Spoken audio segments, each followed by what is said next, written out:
thank you everyone for coming. My name is Brandon. I'm the Treatment Health and Wellness Coordinator for Positive Living.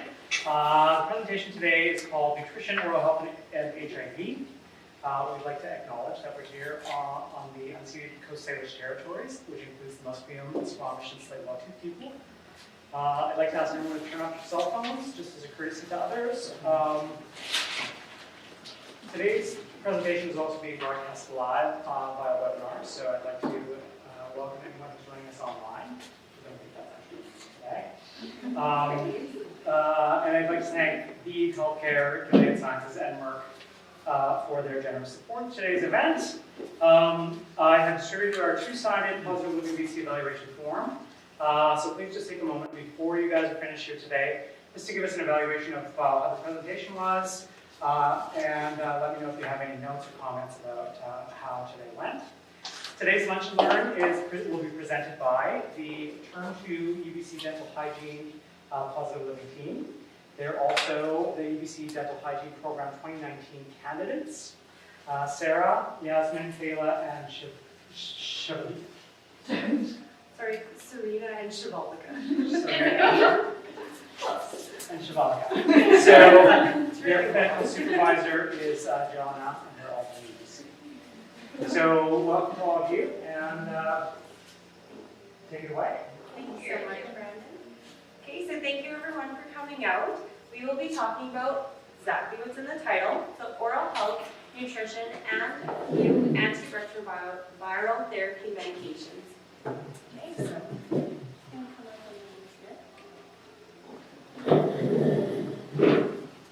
So, again, from UBC Dental Hygiene, hello. My name is Shivalika. This is Sarita. I'm Yasmin. I'm Kayla. If you guys have any questions throughout the presentation, please feel free to stop us, let us know what your questions are, and we'd be happy to answer them. So, who are dental hygienists? Does anyone kind of want to take a shot at that question first? Go ahead. The people who clean your teeth. Okay. Their main was to clean your teeth. Yeah, awesome. Anyone else? So, funny enough, we are known definitely for cleaning your teeth, but actually, that's your guys' job. So what you do is when you come to us, we actually look at a whole array of what your entire body is up to, basically. So we look at your medications, we take medical history, dental history. We also do pre-oral cancer screening. So you actually feel us palpate your head and your neck. We're just looking for any suspicious or like lumps or bumps, anything that feels different to you or uncomfortable. So we're actually your first point of contact at a dental clinic, which is kind of known as a primary healthcare provider. That's who we are. We do help to give you techniques so that you guys can clean your teeth. And then when you come in, we work with you to actually create an individualized treatment plan for each and every one of you, because your oral health is so important for your overall health. It's actually the gateway to the rest of your body. And we had to put this in. It's from Annie, the movie, and it's one of her songs. So you are never fully dressed without a smile. Can you sing it? Sure, I can. You're never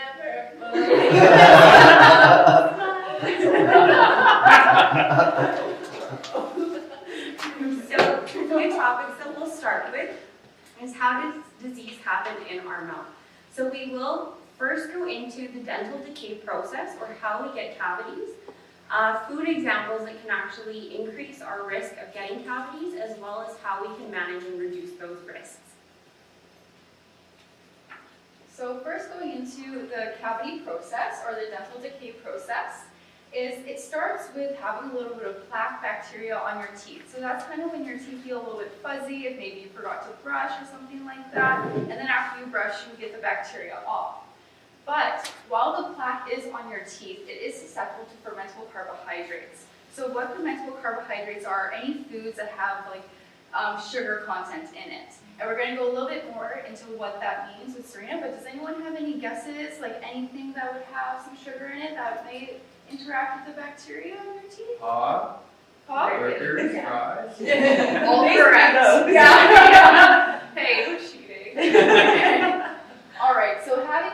two together creates an acid. So when you have acid in your mouth and you have a susceptible tooth, regardless if it is healthy and it has a little bit of time, that acid on your tooth can actually eat away at the enamel and it causes a cavity. Does anyone have any questions about this process? So where does the bacteria come? The bacteria is just something that forms on your teeth. It's a natural process. Within our mouths, we already have normal flora, and that's actually helpful. That is actually helpful. What is the word? It's good for your health. It's good for your oral health. Yeah. So it's kind of just a reaction of that. So there's different things that can make you more susceptible to having plaque in your mouth, such as like if you aren't brushing your teeth and aren't brushing your teeth for a while, because that can actually help the plaque grow and colonize and become more and more frequent without your oral health in your mouth. Anyway. So is bacteria and plaque the same thing? Yep, it is. It's just a different kind of bacteria. Yeah. Yeah. All right, so now we're going to go a little bit into some of the dental anatomy. So the crown of the tooth is what we see when people smile. What you can see is the enamel. So the enamel is the part that is susceptible to the cavity. And does anyone know, is enamel harder or is bone harder in your body? Enamel? The enamel, exactly. So the enamel is actually the hardest part of our bodies. And then, so lying below the enamel, we have the dentin. So sometimes the dentin can also be what we see, and that can, how we can tell if our enamel or if our dentin is exposed is if we have some sensitivity to cold. That's a good indication of recession, which would be the exposure of the dentin. Now, going into what's lying below the gums is the root of the teeth. So the root of the teeth is compacted together between the bone, and that is what helps stabilize the teeth within our mouth. And the pulp is what communicates our body to the outside environment of the teeth. The pulp is also the vital part of the tooth that supplies blood and nerves to our teeth. All right, so we're going to talk a little bit about diet effects and oral health. So there are a few different things that cause decay, like we were talking about earlier. So this is anything with sugars. So even fruit can be anything with a sugar, but there's different things, which is what we call karyogenic foods. So there's different levels of karyogenic foods. Things like fruit have sugar in it, but it's not as karyogenic as something like a chocolate bar. So fruit is actually still considered very healthy for us. There's also acidic foods, like before how we were talking about pop. So that's more acidic and cause the pH of our saliva and mouth to go down, causing more of a chance for decay to occur, as well as hidden sugars in foods such as condiments like ketchup and things like that. There are also different ways that we can manage the pH of our mouth. So that's anything like limiting the amount of karyogenic foods that are in our diet. Drinking water after we eat, that's going to help neutralize the pH in our mouth. And also chewing gum or lozenges that have xylitol. So xylitol is an ingredient that can be placed into products like this that help neutralize that and will actually, so if I were to eat a chocolate bar and then I had some gum with xylitol in it, it would actually help buffer my saliva so that we could get back to a healthy range that would limit the amount of cavities that we'd be susceptible to. In addition, it's also good to eat some raw veggies as well, so that will help. So if I may add on, we have provided you guys with a couple of handouts. So go ahead and look at these two here. These ones provide examples of exactly what Kayla was mentioning.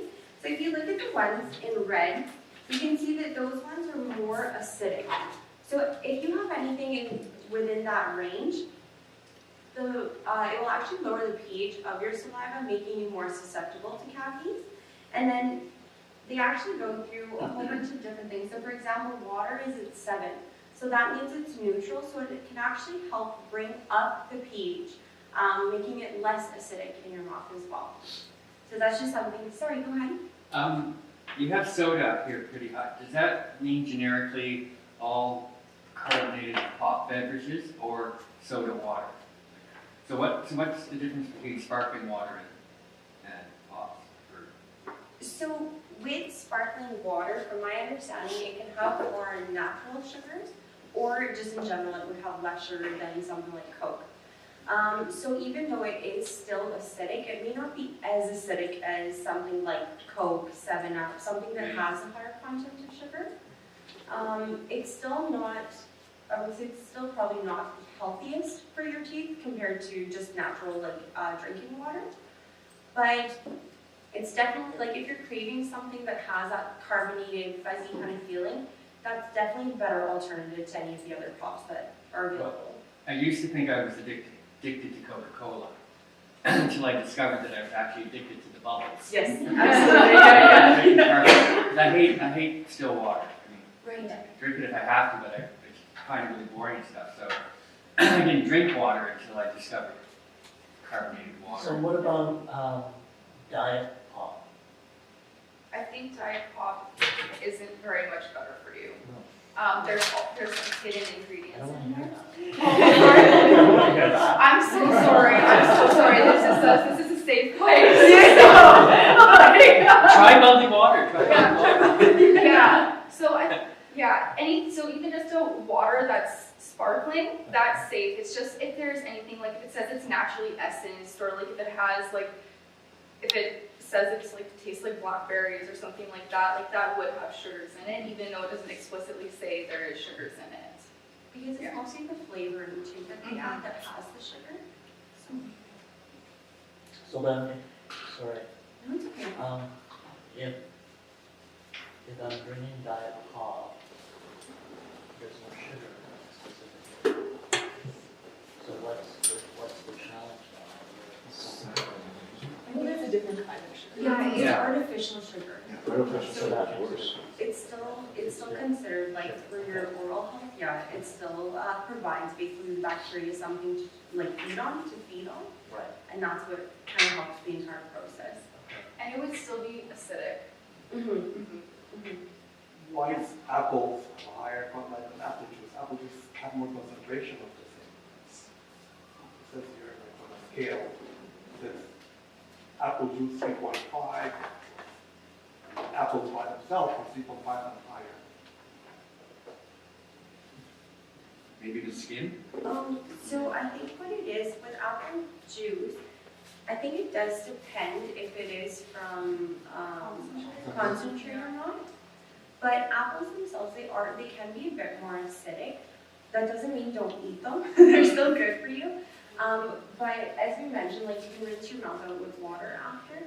The only thing is with the juice, it may be from concentrate, and also the other ingredients that are added in may bring the pH down as compared to eating just a regular apple.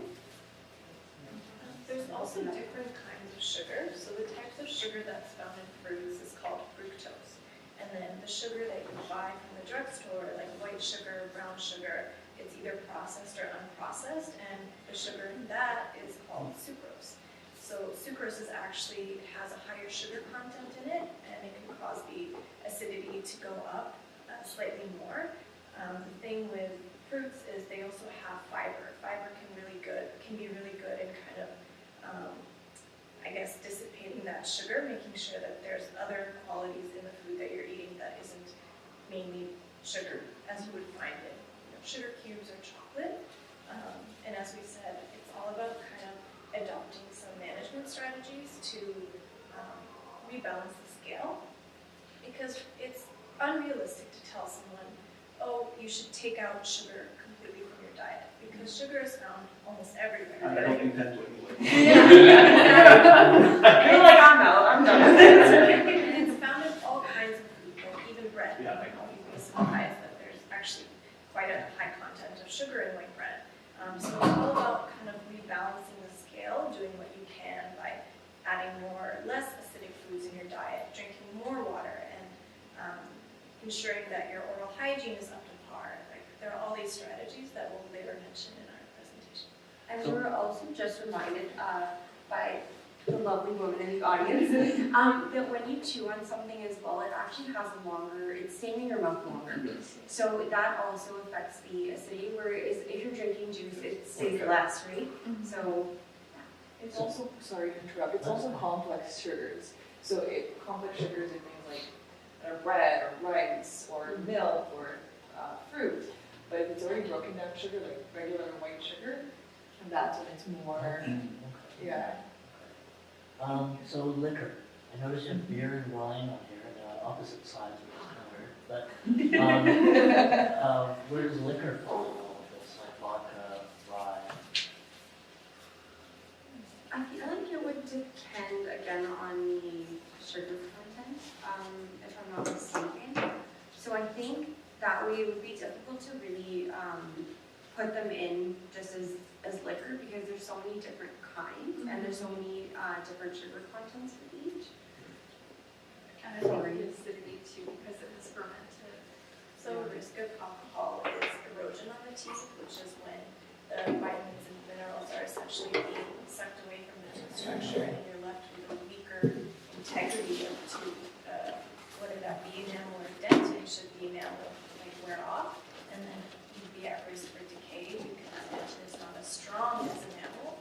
As well, it is a two-way pathway to the nerves. So the more you expose your teeth to these erosive foods and drinks, over time, if you're not managing them properly, you'll eventually lose, tooth structure, and then that's why you may be feeling pain or sensitivity.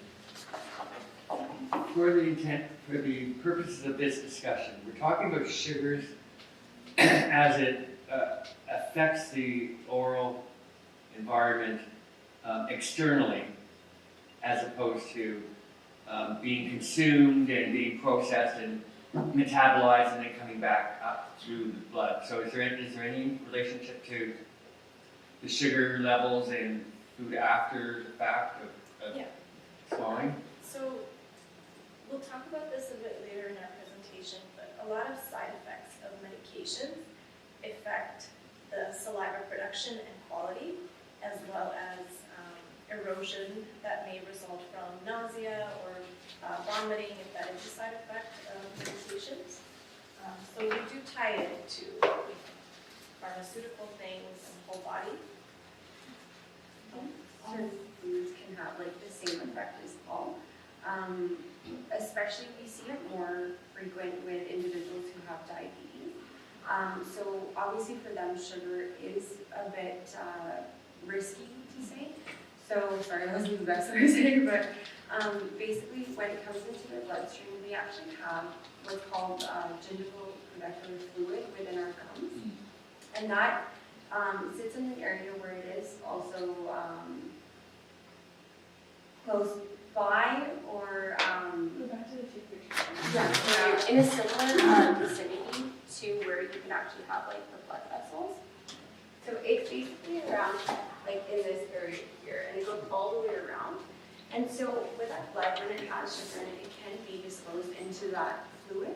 And because there's now sugar in the fluid, again, that's also where the bacteria is sitting. So again, it's just providing it fuel to produce more acid to actually go through the cavities process. I hope So you that- can get a cavity both on that root surface Yeah. and on the top. So it would be from both inside your blood and That's how that That's happened. interesting. Okay. That's how that happened to Below me. the gum line, yeah, absolutely. that's why it's super, super important not to only brush on the tooth, but also using like flossing in between. Do you guys have any other questions before we move on? You mentioned you will discuss life medication. Life. Yeah. Absolutely. Okay, so as some of you may know, the Canada Food Guide actually changed this year, and this was done by licensed dietitians and scientists. So instead of having suggested servings for each food group, they now just have overall suggestions that they just want you to incorporate into your lifestyle. So these include being mindful of your eating habits, as well as cooking more often at home and enjoying the food that you are eating, because that'll make you want to eat healthier and more often, as well as eating meals with others. That'll make it more. It will make it more enjoyable, and using the food labels. So this includes the little white tables on the side of most packaged foods that tell you the nutritional values in those foods, as well as limiting foods that are high in sodium, sugars, and saturated fats, as these are not good for your overall health or your oral health. And beware of food marketing, so that's just the way that food is advertised to the public. And I was just wondering if anyone knows what the breakdown of your plate of food is supposed to look like how much protein are you supposed to have, how many fruits and vegetables, does anyone have any idea? Half veggie, quarter protein, Yeah, protein exactly. quarter. And lots of water. They're like promoting water this time. Exactly. So half of your plate is supposed to be fruits or vegetables, so this can be cooked or raw, and then another quarter is supposed to be foods that are high in protein, so this is fish, chicken, tofu, beans, eggs, and this also now includes low-fat milk, yogurt, and cheese, and then the other quarter of your plate should be grain products, so that's whole wheat bread, bagels, rice, pasta, anything, and then the suggested drink with every meal is water. So that's just because obviously water is good for you, and the sugar content of water is much, much lower than pop or juice or anything else. Wine. Yes. You can think of the Jesus approach, you turn water into you can think of it as water. So. Okay, so we're just going to talk about the different nutritional needs for someone who is HIV positive. So for protein recommendations, people who are HIV positive, they should have 2 to 2.5 times more protein than someone who does not have HIV, and this is just because protein helps maintain the skeletal tissue and the immunity, and this is also similar with the micronutrients. So adequate vitamin and mineral intake is really important, as nutritional deficiency is really common in those with the advanced stages of the disease. The caloric recommendations are also 20 to 30% higher than those with HIV, and this is just required to maintain weight and minimize nutrient deficiency. Anyone have any questions? How old is this data? This data was collected in a module. So there's a module on dietetics, or dietetics had created a module, and it was recent. Does it have the date? I know it was retrieved in the summer by a course that I was recommended to take, and it was for people living with HIV. So it didn't have the date exactly on the slide, but it is still present on the Center for Excellence for HIV and AIDS website. It's still bad for the protein part because actually your body is already under stress. You need protein to produce cells. And I did. Yeah, where I was questioning is actually in the caloric recommendation. Just like years ago, people had wasting it, so this makes a whole lot of sense for people who are in advanced disease state. Today, with medications, it's not quite the same issue for maintaining weight. And certainly, some people will have those issues, but not on a large scale. I think that's a really good point that you bring up too, that, to be honest myself, I did not think of before. So thank you for bringing that up, because I do think that's a very valid point in today, and how, even with the new diet recommendations, for us to think about as healthcare professionals. And the other thing too, which is not up there, which is now becoming more and more important, is how does this change over time for people? Now that people are living past their 50s and some in their 70s and 80s, is it the same? Is it the same needs across the board, or are there different needs at different stages of people's lives? I think there will be different needs at different stages in your life. If you do have any questions, I would talk to your doctor or maybe a dietitian or a pharmacist, if they can give you a more individualized plan. Yeah, if I may just make a comment, so we can actually do a follow-up on where this data came from. You guys don't mind if I do a message about it? Yeah. And we can relate that back to you. Right. Just to be on my soapbox for 1 second here. Okay. The reason I bring it up with you is that you're at the forefront of information and knowledge of today that's going to travel forward. I've talked to many nutritionists at the hospital, and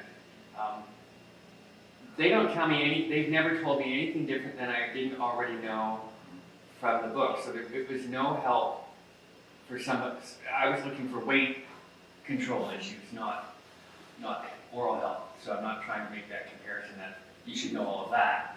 But I think it is different. People rely on what is the standard rather than looking a little deeper and saying, okay, there's actually a more specific need that needs to be met within our community. Yeah, so I think that there are different factors, like you say, across the age spectrum, but there are people who are not HIV positive as well. For older HIV positive people who've had HIV a long time, it's a little bit different because we ingested awful medications early on. And so the messaging, we have to constantly keep in mind as HIV frontline workers that there's more than one narrative going on at the same time. I think that's something to keep in mind as you're moving forward too. I definitely agree with both of you because it's such an important point, especially when we have like a reference that we're like getting information from, but it doesn't always apply to everyone. And as you mentioned, that's just individuals in general. Like there's even the county food guide, to be honest, like it does have specific serving size, but they may not work for everyone. Everyone may need something more or something less that's on there. And yeah, thank you for bringing that to our attention because unfortunately, like if someone is going to a nutritionist and you're finding it's not helping, that helps us know too because we are dental hygienists, so our main focus is the head and neck, but we look at the individual as an individual, right? It's not just, okay, this is all I have to work with. We're working with the entire person. So if I'm sending someone to a nutritionist and it's not helping, that's great for me to know because I can find different sources then. And so thank you so much for like just bringing that to our attention. So for me, I don't want to just jump in here a little bit. Because there's not very many people here, we have an opportunity to have a conversation and we recognize that you're students. So we're trying, as you're teaching us, we're trying to teach you at the same time. So I don't want you to take that you haven't done this right. No. It's just, why don't you know everything about nutrition and HIV because that's not your field, right? But just an awareness, or if you're good, because it sounds like a few of you are very, very interested in working with people with HIV in the dental hygiene field, which is lovely. I love my dental hygienist. But just to keep aware that it's a really, really diverse community. We built a lot of information that's really kind of like flat out. We all got this figured out. It's really all over the map right now. And so we're trying to teach you while you're teaching us. We're We teaching appreciate that. you. No, we appreciate that. Thank you so much. Yes, thank you. Go ahead. For myself, I've been HIV for over 32 years and I've done all the meds. And I remember 15 years ago, you go to the dentist and you'd have 17 fillings from the meds, and you get them filled, and you go back and a month later, and they go, oh, we've got 6 more. Like it was just a non-stop, constant, and no matter what you ate, no matter what you it was just part of the process. But now it's stopped because the medication has changed, but you're still going back to those old, because it's still added up. I mean, if you've got 6 fillings in one tooth, I mean, eventually it's going to give, right? So there's a lot of different things, like you were saying, and different people at different ways. So definitely. And would you guys like to add anything else? Yeah. Swipe left. So now we're going to talk about antiretroviral medication, and throughout my talk you're going to notice me mention interaction. And what that means is when you take medication, supplements, vitamins, even herbal medication, at the same time that you are taking antiretroviral medication, it can affect the effectiveness of the medication by either increasing or decreasing what it's doing to the body. So it's really important to know whether or not there's any interaction happening between your foods, your supplements, and any other medications you're taking at the same time with your ART. Does that make sense? So I've put up a list of 6 most commonly prescribed ART medications. Does anyone recognize their medication up on this board? Yeah. All of them? I'll take all of them. Yeah, so, Can I just stop just for 1 second? So would you agree that these are commonly prescribed In a medications? way, yes, for the most part, and these are just the one pill combination also, Yes. because these are not yeah. the one that's, you can take more than one. And And we, these are the ones that are most common. we recognize that a lot of people are on different medications than this. That's actually brand new, it's been approved very recently, so I don't remember. Which one is that? Checking it. Biktarvy? I'm not in any of those. Genvoya is by special access only so far still. That means that the doctor has to approve it for a special reason because it has staff which is tenofovir formulated something else, yeah. Thank you for that. And Complera is the least prescribed one, Claire. yeah, because it has caloric intake requirement, and that's, for most people at least, that's impossible to achieve, so they advise people not to even, because people have to be really committed to eat like, 500-600 calories per sitting, and that's really not what people would do most of the It time. was unbelievably difficult to eat Yeah. that much breakfast. Yeah. As I ate a small bowl of cereal, right, with some almonds and some fruit in it, but I was like, oh my god. I need a It also nap. puts one of the most restrictions because you cannot have it with grapefruit juice and you can't have it with metformin, say you have diabetes. You can't have it with antacids. Antacids is a very common one you see all around. Yeah, and even things like calcium supplements, iron supplements, magnesium, aluminium, like you really have to watch what you're eating, and yet you have to make sure you're getting that caloric intake. Notice what it says on the thing, you should take it with food, which I agree with, you have to have food with it, because sometimes to fuck with your stomach will be upset if you take it on your stomach, whatever medication. But there are also like certain medication that you can have a very high fat content. That's what they mean by no food. It doesn't mean you can take like a banana or something. It means that you can have high fat content. It doesn't affect the absorption of the medication in your body. Right. It's good. It seems like a lot of you are informed. That was good to hear. We listen. I was gonna say, when we're getting to the slides, I was gonna be like, I feel like you guys are gonna tell us more, but we have Like, No. you have an opportunity, like, feel, everything, Yes. right? So, yeah. So, I don't know. just as we look to you moving forward in your careers and your schooling, feel free to call our organization because Wayne Campbell is sort of the gray bearded guy who sits next to Brandon. They share offices next door to each other. It's actually his job to answer those kinds of questions for you and your students, and he goes out to schools and does presentations, and you have access to him whenever you need it, not just now while you're doing your practicum, but throughout your career. If something came up in your practice around HIV and medication, you could call him, and if he doesn't have the answer, he would find the answer for you. So that's there for you to access. We're happy that you guys are interested in the subject because trust me, not a lot of people will take the time because it's an extra work. Most hygienists of dental, they're not required to do this. They're just required to pass the course and that's it. Whether they don't like anything about the client, that's a different story. So we're glad that you guys are doing this. No, honestly, we feel really blessed that we're actually even called out to communities like this. Because without the knowledge, I'll be honest, I'd be ignorant about it as well. But the fact that I'm able to put myself in a place where I can talk to lovely people like yourselves, it really helps increase my level of knowledge and my want to know more too. So thank you all so much. So now tying it back to oral health for a second. I've highlighted in purple the ones that pertain to how it can contribute to the decay process and make you more susceptible to cavities. I'm going to talk about nausea and vomiting first, found under Triumec. Am I saying it right? Try it. So if you guys can think of a little mindful of all volume, And then vomiting. So vomiting and nausea have some oral health effects because when you have regurgitation of stomach contents, that's typically around a pH of 2. And what we're looking in the mouth is for a pH around 7, which is considered neutral. So when you have a pH of 2, it's really significantly going to lower that pH.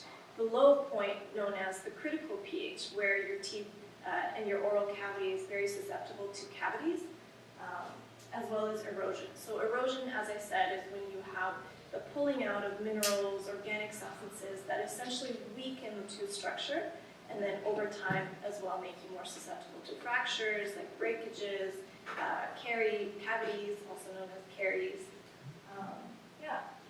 And then another very important one is dry mouth. Now, dry mouth is one that's very common across most art medications, and we'll talk about in the next slide what, the significance of saliva and the many roles it has in the mouth, but it's actually very important when you look at its role in maintaining balance and kind of reversing that decaying process. Okay, and one of the ways it does this is by neutralizing the pH, as we mentioned.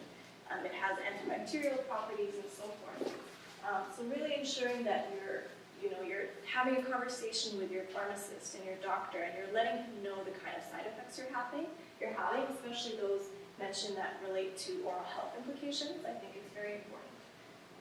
Is anyone taking Biktarvy? The newest and hottest drug on the Yeah. market. I think it's It's only not been even released a few not months covered ago. yet. Yeah. So has anyone heard of immune reconstruction Iris, inflammatory Iris, syndrome? Iris. Oh, really? I think they are who introduced Iris to the medical profession. Really? Yeah. I read about it actually, and I was pretty surprised. Yeah. I didn't know it was very common, but It happened. yeah. And Why don't you Some tell of the us? doctors don't even, like younger doctors don't even know how to identify it. Really? What is it? When your immune system gets below a certain level, and then you introduce ARVs, the immune system basically restarts up, and it can trigger a whole bunch of inflammatory processes, including things like reactivating hepatitis. It could be warts. It could be shingles. There's a whole slew of different things that can happen. And it is managed, it can be managed with other medications, but I had a young guy last year that had been off the ARVs for a long time. He wound up in the hospital. They put him back on the medications, and they sent him back home up the coast. And they had no idea. And when his brother called me, I said, you should talk to the doctors about looking up Iris. And they did so, it's exactly what it was. But they had no experience with it because it hasn't happened that recently. We don't have that many people that go off ARVs for a long period of time or have an immune system that's far down that gets rebuilt. But it does still happen. Well, the thing is, the immune system works exactly on the principle of prioritizing things. It doesn't mean just because you feel fine that nothing's happening. That's true. So when the thing is fighting for its own life, so it just concentrates everything there, puts everything else on the back burner. Like you could have the other thing, no symptom, because the symptom is usually just a reaction to the immune system. And then it remain on the back burner, kind of a Rolodex. And then when now it's not fighting for its own life because it doesn't have the ARVs, it's kind of saying, oh, let me look at the Rolodex. Let me see. I'm not dealing with this. Let's deal with this. Let's deal with this. And it goes down the list, which can make you feel worse, which most people don't realize. And some people might also believe, I think just correct, that when you take this medication and you start seeing all these infections suddenly resurfacing, you would think that's, is this the medication causing it? When in fact it's not. It's just they've been hidden for so long and they have been progressing, but it's kind of been silenced. And then as your immune system gets stronger, as you said, it has the ability to fight back, where like in a previous point it did not have that ability. That's why I tell people your symptoms are not actually the disease, because every illness in the world does a flu-like symptom. It is not the virus, actually the immune system reacting to whatever it is, raising the temperature, lowering it, getting energy from the muscle aches. Everything is like that because it's the reaction of the immune system. It's not because a virus causes it to cause an ache and pain in the body. So what are the numbers that this happens at? Like, is it going from like 50 T cells up, rebuilding from there, or Depends on about if 200? you've been also exposed to other illnesses, so they can be. If you're not living in a bubble, you will be exposed to anything. Therefore, but So we can go back to dental. Yeah, we're at 12:45 now, so we have a few more slides. okay. I'm just going to have Kayla hand out a informational poster. It has a list of antiretroviral medications, and it's also kind of symbolized are whether you take it with food or not. So if you refer to the legend on the upper right corner, and then you can be able to see if you have to take it with food or on an empty stomach. So Wayne Campbell passed me a copy of this poster, and it basically is just a list of the most commonly prescribed ARVs and what the food requirements are. Yeah. Anyone? Oh yeah. So these are the salivary properties I was talking about earlier, and this is why it's so significant in the mouth.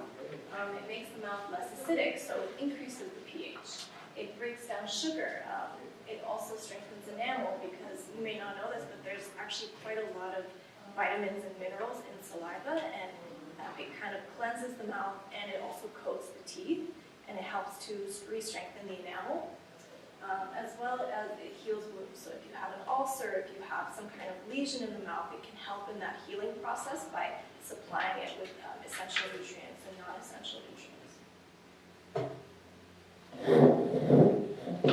So on that, I have a question. I was told that, like, it's easy to brush the outside, but getting behind is kind of hard, right? And I think that the saliva and your tongue, particularly when you're sleeping, are actually kind of like effectively brushing the inside of your teeth. Is that true? So brushing is more of a mechanical action. Saliva merely just supplements your teeth. So it's not an all-purpose function. It just helps aiding and slowing down that decay process by remineralizing enamel, as well as clearing out any bacteria, any like antibacterial actions. It's really helpful in that. But in terms of reaching, your back molars, you can talk a bit about this. You spoke to your client today about some strategies. So there's different strategies that you can use to reach the very back of your teeth. So just watch my face. So basically, you can just open your mouth and go put your lower jaw to the left or the right, just like. And that will give you more leverage with your cheek for it to be stretchy, for you to use your toothbrush to kind of manipulate it to get back in those hard to reach areas. I think also, in addition to your question, is your salivary flow decreases when you sleep. So it's recommended to brush your teeth before you sleep because when the mouth is drier, more of the plaque can adhere and grow and colonize. So that's why it is so important to brush your teeth before you sleep and floss. Because the more bacteria that you remove, the less it's going to colonize by the time you wake up in the morning. So you don't want to brush my teeth at night, and then I get hungry and I go eat something, and then I go to bed. Not really working right. Do that a lot. Well, if that happens, then there's always things you can do, like drinking water as well, and you can even do like little mouth rinse, like right after you eat, too. Does that dry your mouth because of alcohol or? It's the mouth rinses that do not have alcohol in them. So Listerine is a really good one. It has essential oils as the main ingredient, and it's actually the most recommended mouth rinse on the market for antibacterial. Sometimes, depending, it can cause your mouth to still be a little bit dry, but it's also a good thing to do because it does have fluoride in it. If you are okay with fluoride, there's also mouth rinses without fluoride. But you're also going to have some fluoride after you eat, before you go back to bed, and that's good because it's going to help strengthen the enamel too. And just to add on, I also find that Listerine Zero, it's the purple one, that's the one that doesn't have alcohol, but it dries my mouth out like crazy. And I have a huge bottle, I won't even use it, but they've actually come out with a new product. It's Listerine Zero Sensitive. So it does the same thing, and it doesn't have alcohol, but it doesn't dry out your mouth. Or for certain people, it won't do as much. So you can always give it a shot and see which one works best for yourself. And when you see your healthcare professional too, ask them hey, do you have a sample of this one? I've heard it's new, I want to try it. And they should be able to recommend something as well. Almost with all medication, Yeah. if dry mouth is a big issue. They are Exactly. different, none of them makes any difference, it's the same thing. No, exactly. And then you don't want to add something else that's going to dry it out even more. It makes sense. And my dentist always gives me the toothpaste that keeps your mouth moist, and then she gives me mouthwash, and same thing, and you put it in, and all of a sudden right away, your mouth, because I have chronic dry mouth all the time from the meds. So yeah, even when I'm awake, it's never mind when you wake up in the middle of the night, your tongue's so yeah, that does help. Sugar-free gum is a really good way to stimulate your salivary glands to produce produce saliva, and that can help with prey production. There's actually at, I believe it's Shoppers or Lending Drugs. They have, obviously, it'll be temporary, unfortunately, just because the medications, like those are things that you can't remove from like your diet and whatnot. But they have little mints as well as gum. And the same thing, they have xylitol in them. And they are supposed to actually help with salivary flow. So hopefully like, you guys can try that out too. Is that one available like a free product or you have to look for it? You have to look You have to look for it? You have it on the back side. What's the name of the chemical? Sorry, xylitol. Xylitol. It was Okay. in. That's not a name, it's It's Yeah, actually, I don't, so I it's don't. natural sugar. Cool, thank you. It's a non-cavity causing sugar. Yeah. So I'll look for it's a that great ingredient. Yeah. Perfect, thank you. Put that in Yeah. alcohol then? This is right here. Sorry, I know that's quite Xylitol. small, but Yeah. And you have to look for it, so it's not like Yeah. the natural ingredient. Yeah. absolutely. Yeah, I think there's one brand. There's a few brands, so there's Spry, and then there's also Pure, Yeah. or X Pure. Yeah. But it's so Spry is SPRY, and then X Pure is just X-PUR. Yeah. I see them in the one, I just saw them. Yeah. They just look different. It makes Yeah. sense. Usually. Okay, so moving on, does anyone have any additional questions? It's like chewing. Because I know that action is usually what's doing it saliva, right? Yes. But the action is actually chew. It's like, is there like any food that just naturally makes it more if you eat food?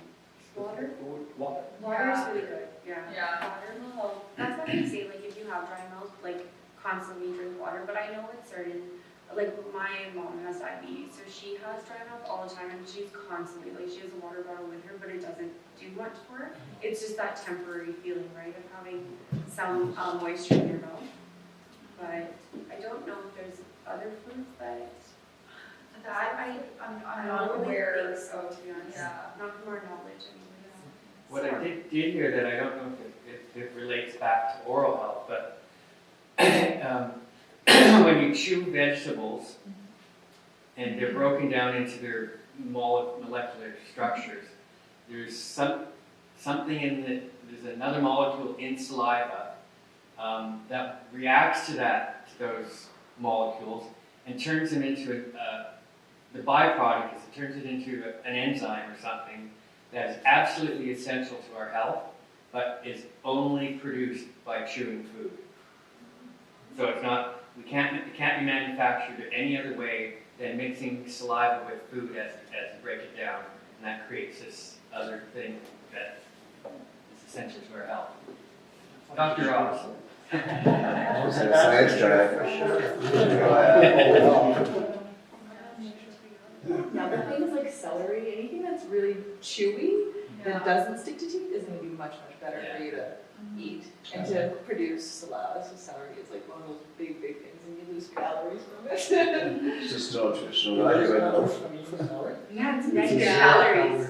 So you actually burn while digesting. And it's Why don't very we- nutritious at the same time. Yes. A stalk of celery has about 3 calories, and it takes about 5 calories to digest it. Yeah. That's why we put cheese whiz and peanut butter on it. Exactly. Otherwise, you're eating grass. I'll take your calories. Yeah. Or like snack peas or any of those little big green ones. Yeah. They're great. Does anyone remember this process? Yeah. So now I'm going to challenge you a little bit. If you were to remove one factor, do you think it would have an effect on the process? Yes, you're right. So, So take out the healthy tooth.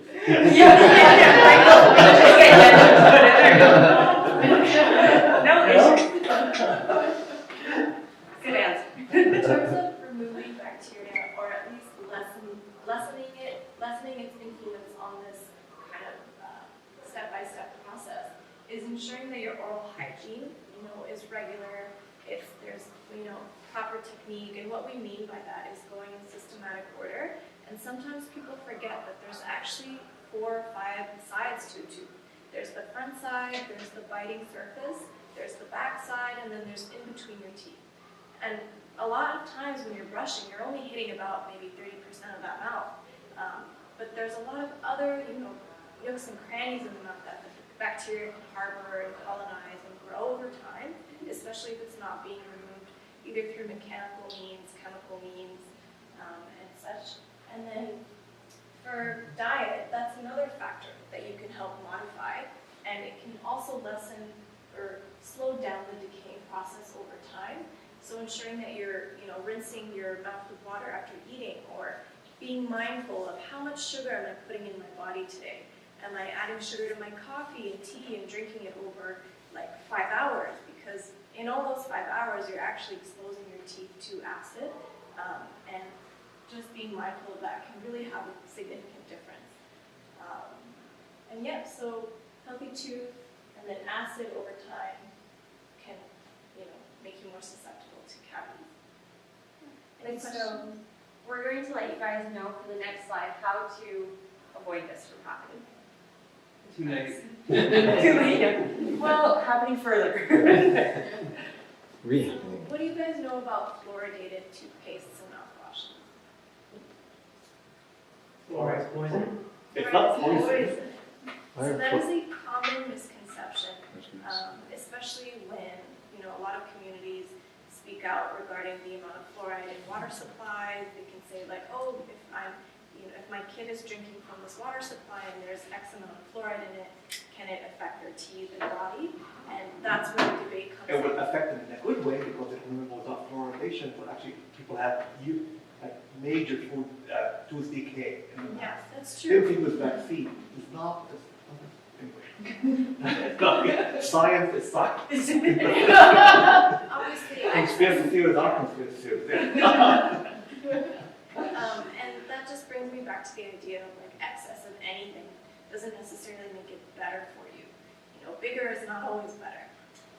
So with fluoride, it plays an important role in strengthening enamel because it deposits in your enamel and your tooth structure and it helps strengthen it.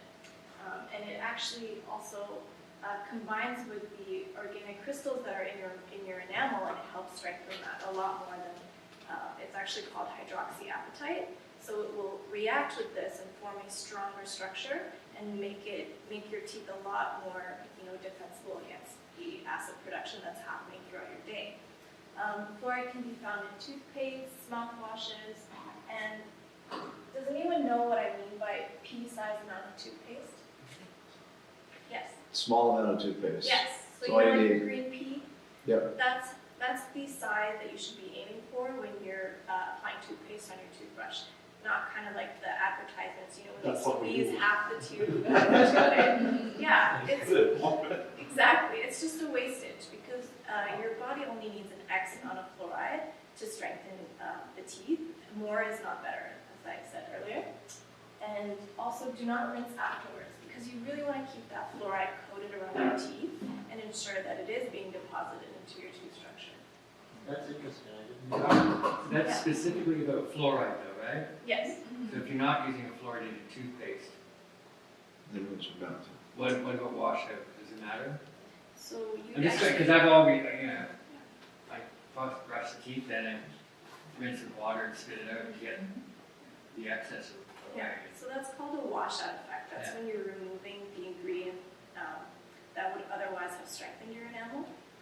But if it's not in the toothpaste in the first place, Then it, then that doesn't, so this is just about fluoridation? Yeah. Okay.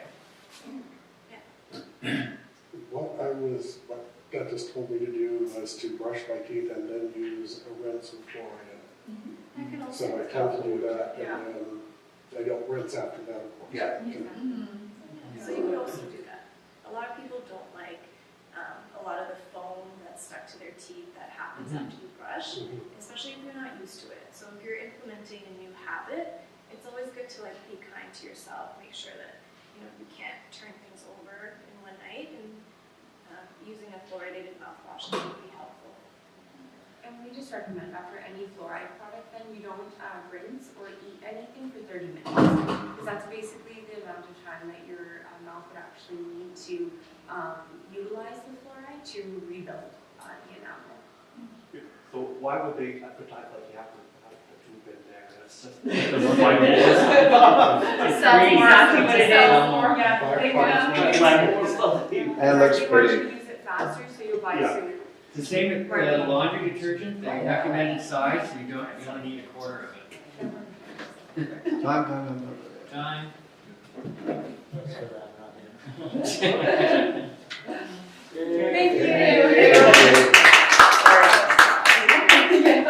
Excellent. Thank you very much, everyone. Any further comments? You all learned something from today's presentation? Thank you for this. Yeah, thank you very much. Thank you so much. Yeah, I really appreciate your feedback through the presentation. I found it so helpful for us as well. And good interactive, we don't have to do a question. So Hopefully we'll have more people show. thanks again to Serena, Yale, Kayla, and Shalika.